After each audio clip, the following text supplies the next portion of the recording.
hash for breakfast. I put the leftovers back in the jar. We'll put it in the fridge and have breakfast for tomorrow. Just had a nice shower and washed my hair. Feels really good. I'll show you our shower setup. So Trey stood on the stool here and held the solar shower up. We have our little mat to stand on, and it worked really well in this beautiful setting.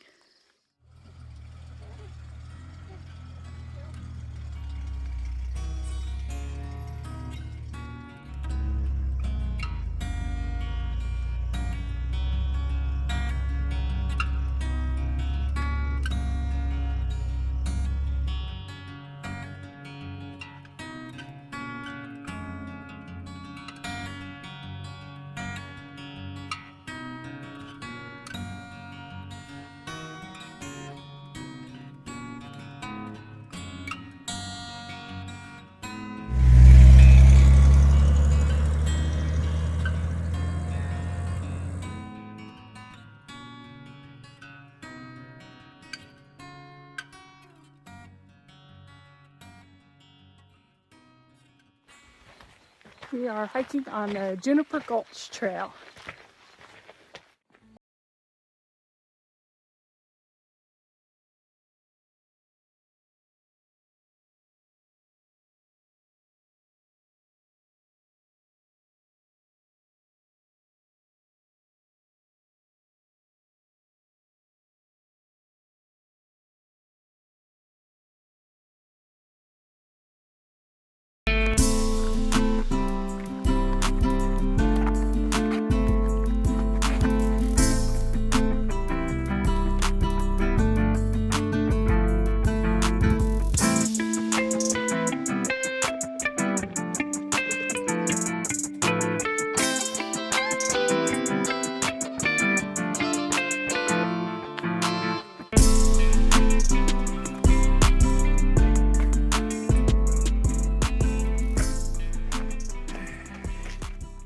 Was the Juniper Gulch Trail.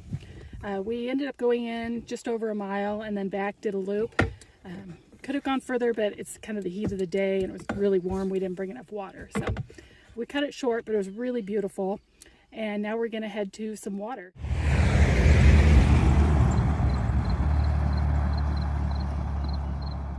Made it to another part of Oahe Lake, and I think we're gonna go in. All right, that was nice after our hike to jump in and cool off. So this just happened. I think this is the end of the trip. Shit. We came down this hill, we were gonna roll. We were following a road on our map that looked like a shortcut to the next destination. It was shale and off camber, and we quickly realized it was no longer a usable road.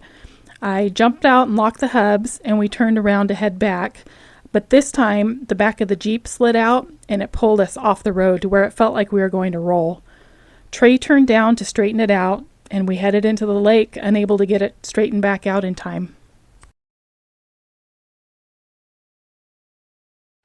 I'm hiking up this road. There's nobody around out here to see if there's possibly a truck coming along that can pull us out of the lake. And then we'll have to figure out from there how to get a hold of towing. There's no service out here. We do have our Garmin. We did grab that out before the truck got flooded.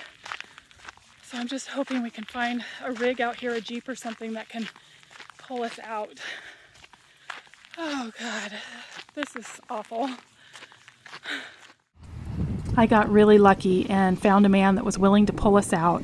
Trey already had all the recovery gear out and ready to go. It took a few tries with the kinetic rope, but eventually he pulled us out of the lake.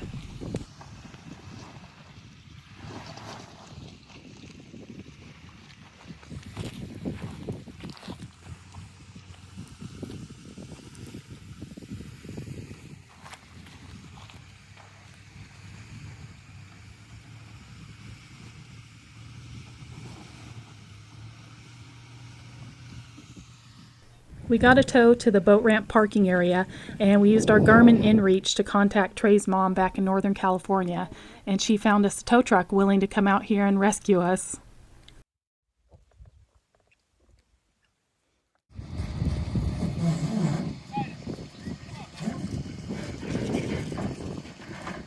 You got a full load in there. Where's that from?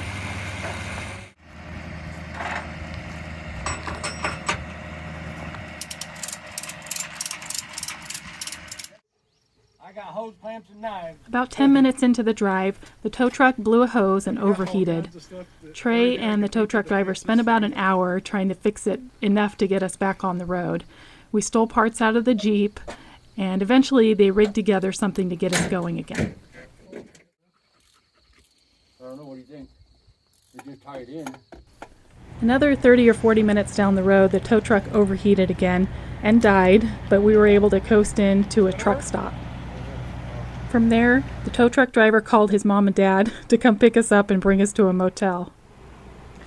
All right, well, we made it to Nampa, Idaho. The tow truck broke down twice. We finally got here. It's about midnight, so we're gonna get some sleep here, and then we've got rescue coming from California tomorrow, or early this morning. So we'll have a ride home, and they'll have to figure out how to get the Jeep back home.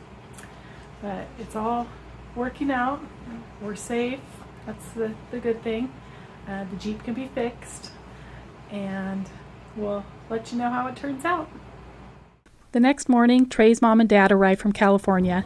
He and his dad drove 2.5 hours to the nearest available U-Haul trailer rental, and we loaded up the Jeep and headed back toward California, 672 miles.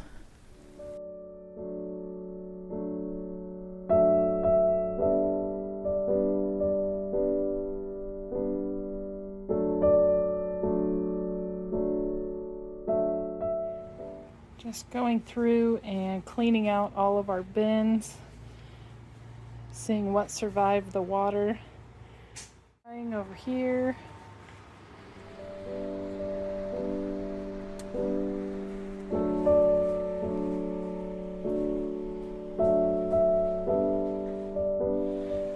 We've got all the electronics that we're trying to save in our guest bathroom with the dehumidifier and fans. Trying to salvage everything that we can.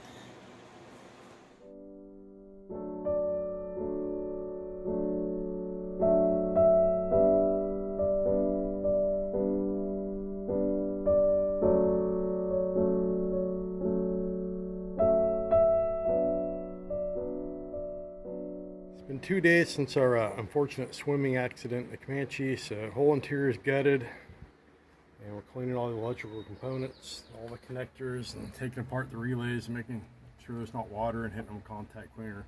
All that water ran out of the ECM, so I'm pretty sure that was our kill switch there. It actually ran until it got up to there.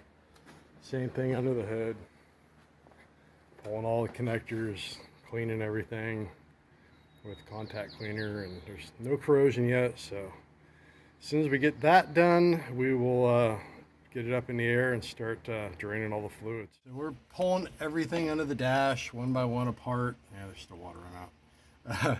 Every relay, every connection.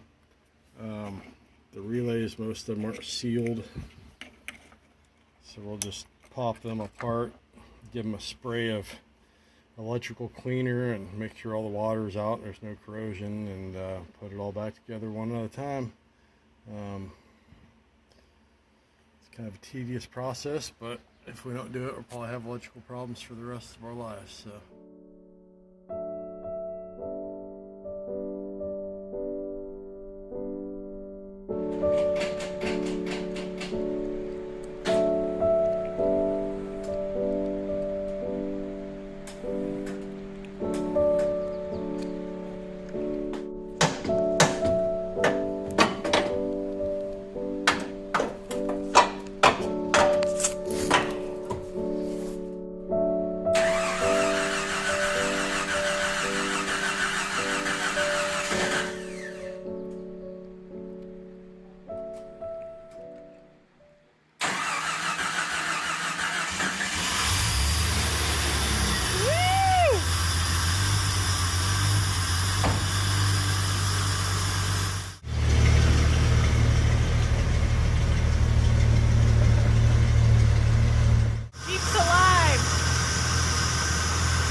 So the Jeep Comanche lives.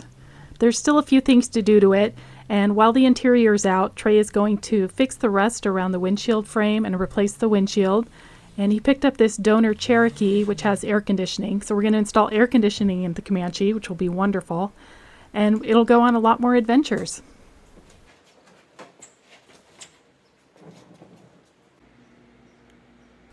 Thanks for following along on this Eastern Oregon trip. There'll be a lot more to come, so be sure to subscribe. And until then, go get out there.